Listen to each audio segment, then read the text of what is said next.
Welcome back.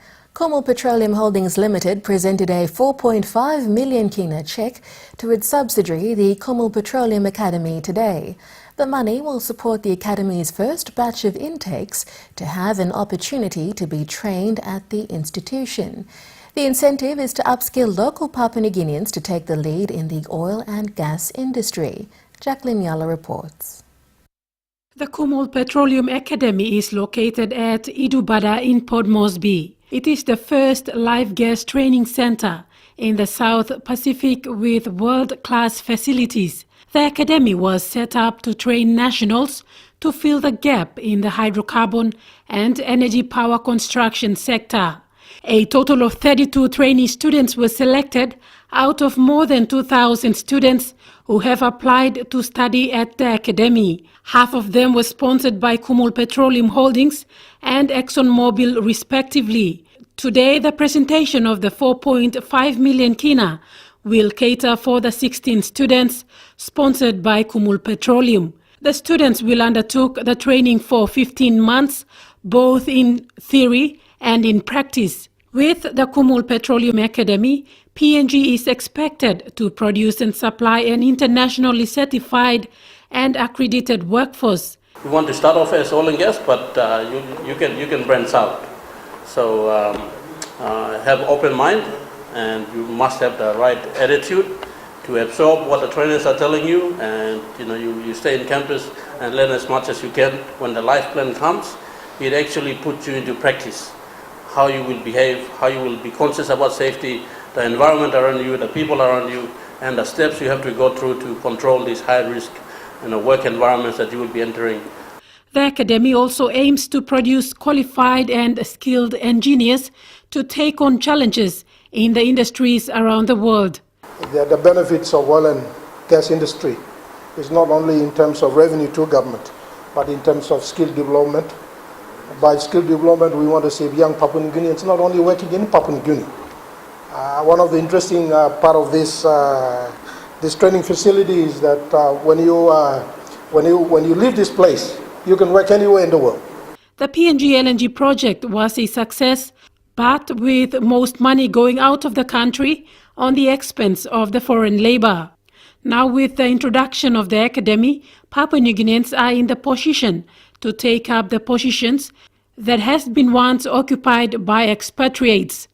Our people were not trained, our people were not qualified to do most of those qualified jobs that were being done by friends from other countries. Now when I walked in and I saw you all young men and women, I felt very proud. Duma further encouraged the trainees to give their best in the training. Jacqueline Yala, NBC National News, Port Moresby. The Kumul Petroleum Limited has purchased its first live gas training facility from overseas at a cost of 10 million kina. The facility is currently being built in the Philippines, and once it reaches PNG shores, it will be installed and used for training at the Kumul Petroleum Academy. According to KPH Managing Director Wapu Song, the facility will be the first of its kind for the Pacific region in the oil and gas industry. For your 10 million funding for the life plant facility, I think just to give you a background, the life plant facility has been constructed in Singapore and also in Manila. And we're expecting that to be brought into the country within 2 or 3 months. And I'm told by Site Group and Orion that this will be the first of its kind in this part of the world. So this is the latest technology in live training. This live training, kids are going to be trained live. We're not talking about academic and sitting in the classroom. And Papua New Guinea can be proud. We can be proud that we're having the latest technology in this part of the world. And as I said, some of our dreams is to make Papua New Guinea become the hub of education in this part of the world. And Rice being trialled out in the 6 land settlement scheme blocks in the Mosa local level government in West New Britain province is ready to be shipped to Lae. More than 12 tonnes of bags of rice are being processed with solar-powered mills. This is the province's first shipment since the signing of a memorandum of agreement with Trukai Industries Limited in 2014. Dorcas Tindri reports from Kimbe. Since the signing of the MOA between the West New Britain Provincial Government and Trukai Limited, shipments of meal rice will be made to Lae. With the support from the provincial government for the purchase of solar-powered mills, farmers were able to have their harvest milled. Governor Sasinra Muthuvel, who was on site to witness the trial project being milled by the solar mills, was satisfied that farmers at least gave up some portion of their land for rice farming. Close to also 500 million kina worth of rice. It is really important for us that we grow ourselves rice so that you may not need loans. Spending this like in triple money, go to other side. So that's the main aim, motive, Yumi. At least we start small, and I'm sure Yumi can continue to progress this cultivation of rice throughout West New Britain. Farmers taking the risk to have the oil palms being cleared see that it was not a mistake at all to plant rice. Oil palm by me running one time rice. I think all Narpla growers come, it will be along that basis. So time with him rice, you make a oil palm. At time rice come, you make a to belong to. West New Britain Province needs to have a provincial policy in place if the rice program is to be sustained in villages. Farmers you plan new plateau government new plan this rice policy. Recently agriculture minister put him national rice policy long parliament. So you may need to come up with provincial rice policy. Farmers have called on the government to at least facilitate with trainings and equip them with more machinery to work with. Other areas that have been locally producing huge amounts of tons of rice for own consumption is Kendrian and Aiboki, but transportation of the harvest is the biggest challenge that the provincial government is finding means to address.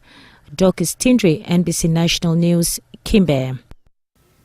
Overseas, Australia has defended its refusal to negotiate a permanent maritime boundary with East Timor after the tiny nation launched legal proceedings in The Hague.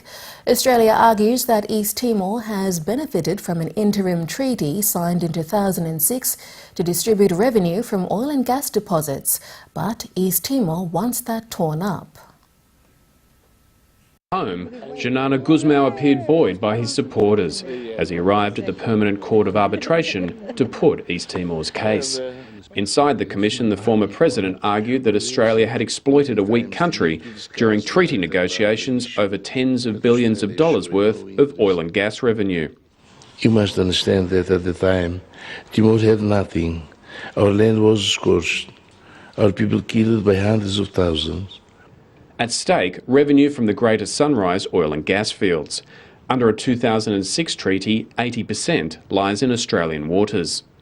East Timor wants the agreement scrapped, since it was revealed that Australia bugged the cabinet rooms in Dili during negotiations. It wants a new boundary drawn halfway between the two countries in accordance with international convention, meaning Greater Sunrise would be entirely in Timor's territory. The Australian delegation wants the treaty to hold, preventing a renegotiation of boundaries for 50 years. Australia's position is that the Commission should not disregard our treaties simply because one party has changed its mind. The Commission has up to a year to release its final recommendations, but it can't force Australia to act. That's because back in 2002, Australia removed itself from the dispute resolution mechanism, just 2 months before East Timor became independent. But that doesn't seem to faze Janana Guzmao. If Australia doesn't agree, the Commission will present a report to the Secretary General. The hearings continue behind closed doors tomorrow. Stay with us on NBC National News.